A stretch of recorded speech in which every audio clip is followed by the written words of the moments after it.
first Champions League draw. The new Champions League mode is in the books. I'm very excited about the games.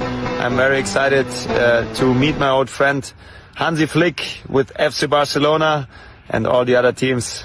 So take care and be excited for a new style of Champions League. What a game les gars! Qu'est-ce que je suis content ce soir! Vous l'êtes aussi, on est tous contents ce soir. Salut les gars! Le Barça a tapé, chicoté, giflé et remporté sa première victoire en 9 ans face au Bayern Munich grâce à une performance méchante et impitoyable, digne des Allemands eux-mêmes. En ce soir de Ligue des Champions, Hansi Flick nous a donc conduit à la victoire contre son ancien club. Avant le match de ce soir, le Barça avait subi 6 défaites consécutives face à ce Bayern Munich depuis 2015, dont une humiliation tristement célèbre 8-2 lorsque Flick était encore à la tête du Bayern en 2020. Mais cette série a pris fin de manière catégorique ce soir, à l'Estadi Olympique Luis Companys, donc à domicile. Rafinha a réalisé un triplé d'une efficacité dévastatrice. Le Barça a finalement converti tous ses 4 tirs cadrés. Harry Kane a égalisé en première mi-temps, mais Robert Lewandowski nous a redonné l'avantage avant que les nouveaux coups décisifs de Rafinha ne scellent le score à l'heure de jeu. Ce résultat place le Barça à portée de main du top 8 du classement général. Et le Bayern a perdu 2 de ses 3 matchs et se trouve à la 23e place, derrière des équipes comme le Sparta Prague, le Dynamo Zagreb et le Celtic. Maintenant, je vous explique le déroulement du match. Yosh, Ixo. Certains supporters n'avaient même pas encore pris place après le coup d'envoi lorsque le Barça a pris un départ de rêve.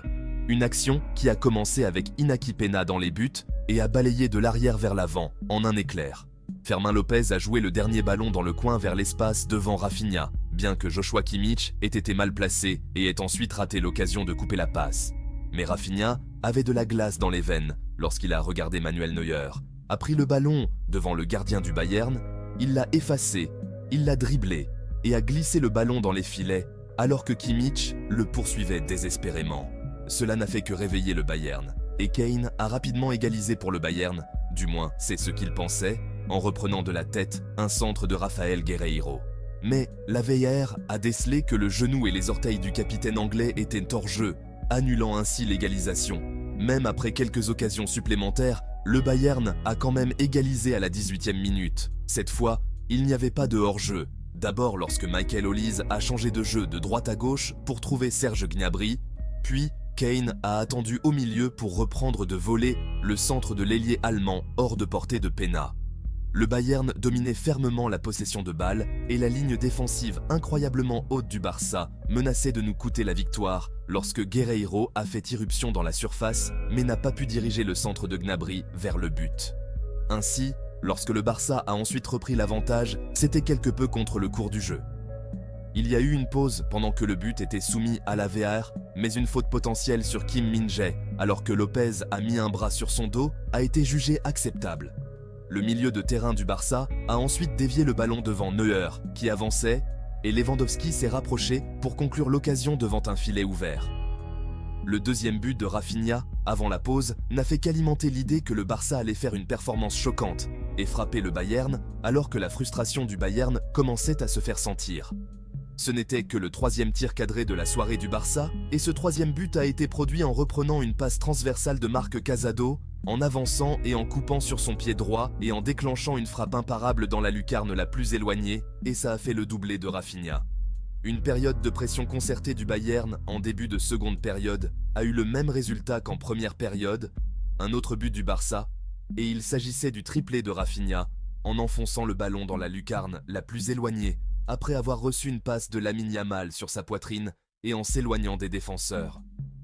Avec une montagne encore plus grande à gravir, ce fut le coup fatal qui coupa le souffle au Bayern, et la créativité s'assécha vraiment, peut-être pas aidée par le remplacement des 2 ailiers et de son numéro 10 par Vincent Kompany d'un seul coup de hache à l'heure de jeu. Au dernier quart-temps du match, le Barça était confortablement en tête, et l'élan des 2 équipes s'est largement essoufflé, alors que les 2 équipes acceptaient leur sort respectif. Yosh, maintenant, notons les joueurs après cette magnifique performance, et commençons avec la défense, et donc Inaki Peña, à qui je donne un 6 sur 10. Il n'a pas été appelé à faire plus, mais il n'est pas toujours aussi à l'aise. Il fait peur à voir jouer et donne l'impression qu'à chaque tir cadré, il va encaisser un but. Jules Koundé, 5 sur 10, il s'est plutôt pas mal débrouillé. Pas trop bon ni mauvais, mais il a eu un positionnement très serré qui a donné au Bayern beaucoup d'espace sur la gauche. Pau Cubarsí, 6 sur 10. Il n'a que 17 ans et il continue à faire des matchs très acceptables. Il a fait en sorte que Kane sache qu'il était là après avoir sans doute perdu cette bataille en début de match. Il s'est donc rattrapé. Inigo Martinez, pareil, 6 sur 10. Un match réussi de sa part. Ce que le milieu de terrain et les attaquants du Barça faisaient à l'autre bout du terrain a soulagé la pression sur lui. Pas trop mauvais, mais pas très convaincant non plus. Alejandro Balde, 6 sur 10, et 3 comme Koundé de l'autre côté, mais le Bayern a fait moins de choses sur son flanc.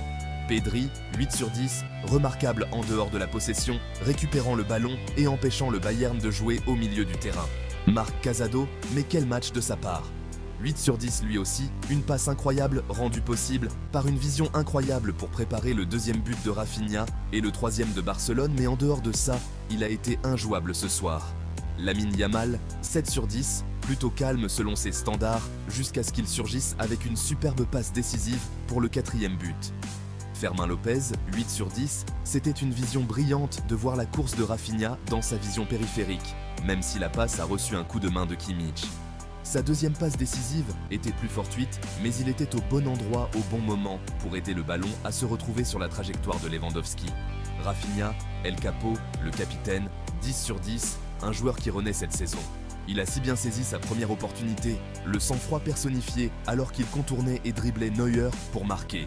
Son deuxième but était d'un autre niveau, et lors de son troisième, il était si confiant qu'il ne pouvait pas le rater. Robert Lewandowski, 7 sur 10, il a marqué le but inévitable contre son ancien club, principalement grâce à son positionnement clinique et à sa capacité à flairer et à anticiper les occasions. Sinon, il est resté silencieux. Les remplaçants, on ne va pas les noter parce qu'on ne les a pas beaucoup vus, mais sinon, Frenkie de Jong et Dani Olmo ont fait des belles entrées, et ça a fait plaisir. Le coach, Hansi Flick, je vais lui mettre un bon 9 sur 10. Ce n'était pas du tout le Barça classique, mais c'était plutôt une leçon de maître tactique. La seule chose étrange était le positionnement très étroit de nos arrières latéraux qui invitait le Bayern à attaquer sur les côtés. Yosh, c'est la fin de cette vidéo. Merci de l'avoir visionnée et je vous verrai très bientôt dans la prochaine vidéo qui s'affiche ici, à gauche ou à droite. Mais jusqu'à la prochaine fois, comme toujours, Visca el Barça.